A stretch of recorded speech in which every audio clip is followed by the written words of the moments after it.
We have an important job to do, and we do it every single day. Rain or shine, hot or cold, through storms and natural disasters.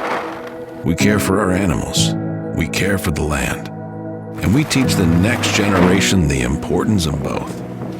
Regardless of what's happening in the world around us, animals have to be fed, watered, and checked on. Their needs come first. Making sure they're healthy and cared for, well, that's just part of it. And it's not only our animals who depend on us, it's the entire food supply. It's a big responsibility keeping food on the table for American families. But that's the job, and it's one we take pride in doing. We rise to the occasion and face our challenges head on. Some may call us essential workers, but out here, it's just our way of life. Know your place, number one.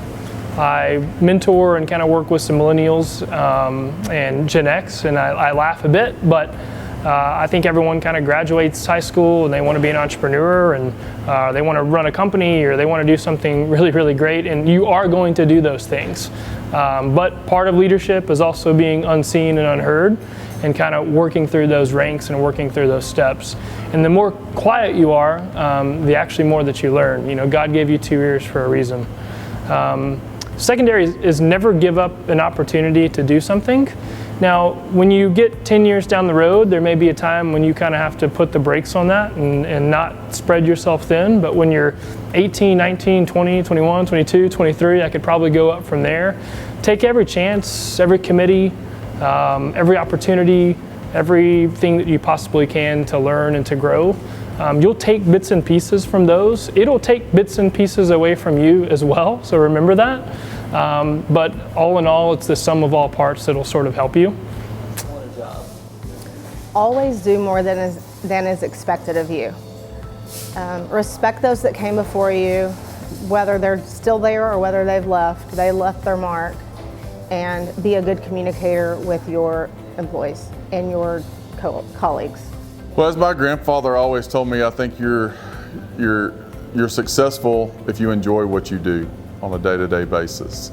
And for some people, that is that they need to go to college, they need that structure, they need that day-to-day interaction, and they feel, that they feel the need that they've got to increase their education.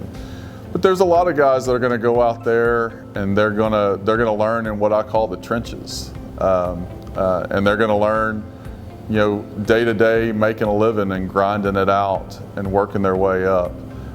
So my advice to you is just to be yourself.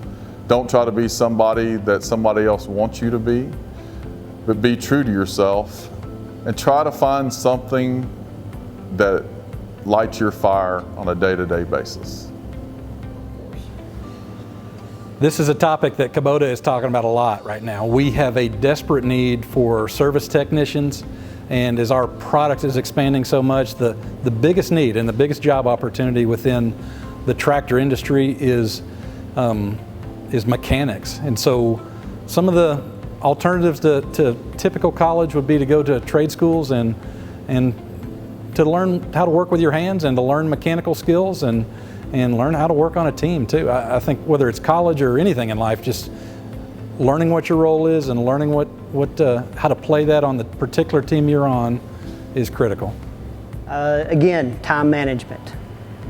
Show up, do what you're asked to do, and do it in a timely manner. You're going to be under pressure at any job, career, or vocation that you do. You're going to have to meet timelines, and time management is one of the most important attributes about that. And just getting up every day and putting yourself in those positions to have time management.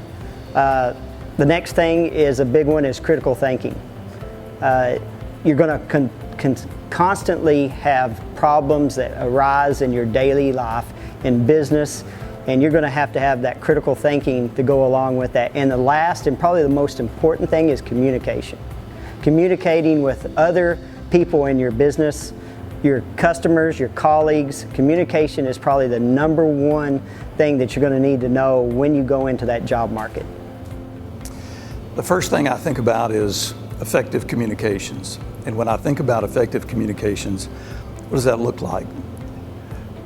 Don't make people read between the lines. Just take the mystery out of things and be direct with people.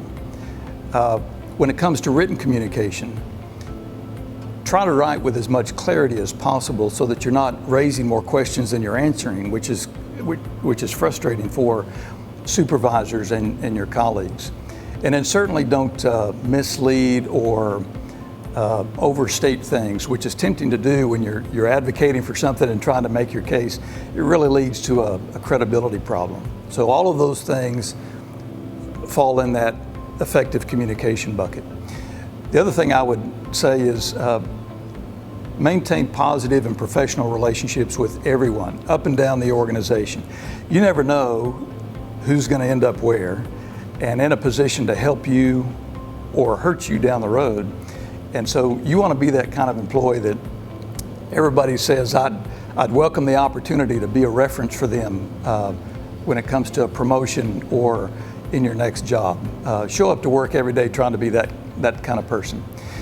Finally, the thing I would say is make yourself as valuable as possible. And you do that by certainly demonstrating competency in what it is they're asking you to do, but also think in terms every day about what am I doing to help my supervisor be successful?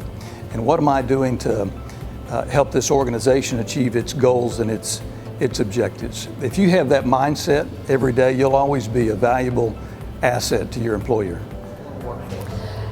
Someone told me early on in my career that I should always under-promise and over-deliver. And I think that has been something that has helped me be successful. Don't promise things that you know you can't deliver on, but any opportunity you have to over-deliver, always do that. Pay attention to details. Always spell check grammar, just little things like that make a big difference in the long run. It sets you apart. And I would say write thank you notes. I think that makes a huge difference, and it sets you apart because people don't do that anymore. And if you will take that little extra time, you'll become known as a very gracious person, and that's also a sign of a good leader. I would say keep a positive attitude. Your employer may give you something to do that you don't want to do, but if you keep a positive attitude, he's going to take note of that, and always go above and beyond. Don't just do what is asked of you.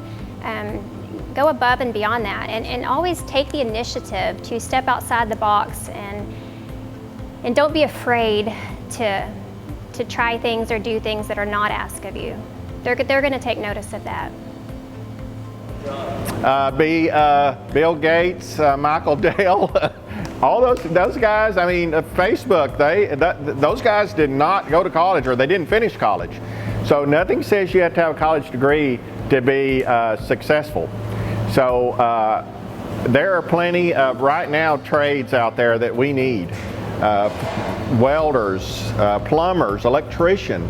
All those things. I mean, you can build a huge company doing any of those trades right there. So I think don't think that just because you don't have a college degree that you can't be successful. I always tell kids that I've owned a lot of papered dogs and horses and cattle that wasn't worth a darn.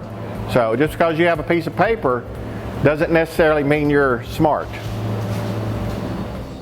Well, going into the workforce, you're naturally going to have a boss, right? But do you have a mentor? And so a mentor can be somebody that is working in the same building or same industry. They don't necessarily have to be in the same state, but they can be there to guide you.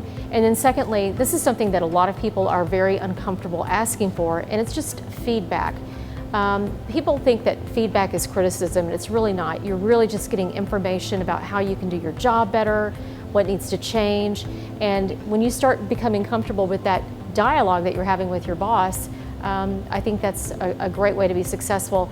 And then thirdly, boss is not a bad word. It's actually a Dutch word that means respect, and that's the origination of it. And so I think when you remember that, not only will you be a great one, but you'll be a great employee for your boss.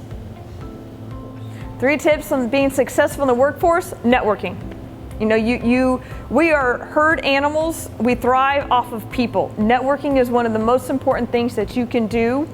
Also, once again, step outside your comfort zone as well. And if you're crafty, utilize that. If you're an entrepreneur behind what you do on a day-to-day basis, run with that.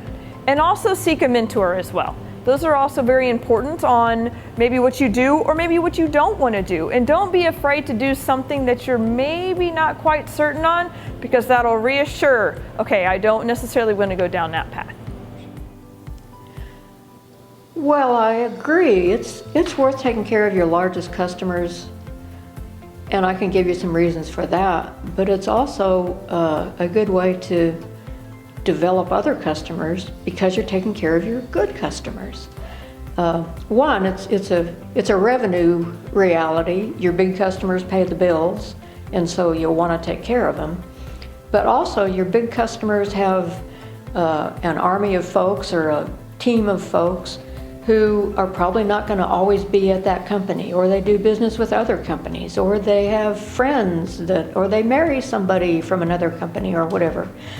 Or you all go together, the big clients go to a big trade show and the little clients are there too, and then you find out, oh, well, that big client and that little client know each other, and then those companies merge. You never know. But taking care of the solid core business, taking care of yourself as a person, that's your business, is how you take care of yourself and how you treat yourself. That instinct to do that leads you to take care of big clients, and then also to just take care of other clients. And in a personal world, take care of your best friends, but take care of your second best friends and your third best friends, and even some strangers, because your strangers can help you grow. There wouldn't be a Pierce without the Texas FFA. My dad built Pierce from skills he learned from his time at the FFA. We're pulling for education. He's developed a team that serves the hardest working men and women in the work truck and trailer industry. We're pulling for teachers.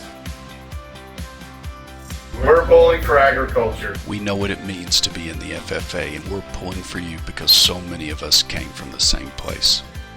We're pulling for you.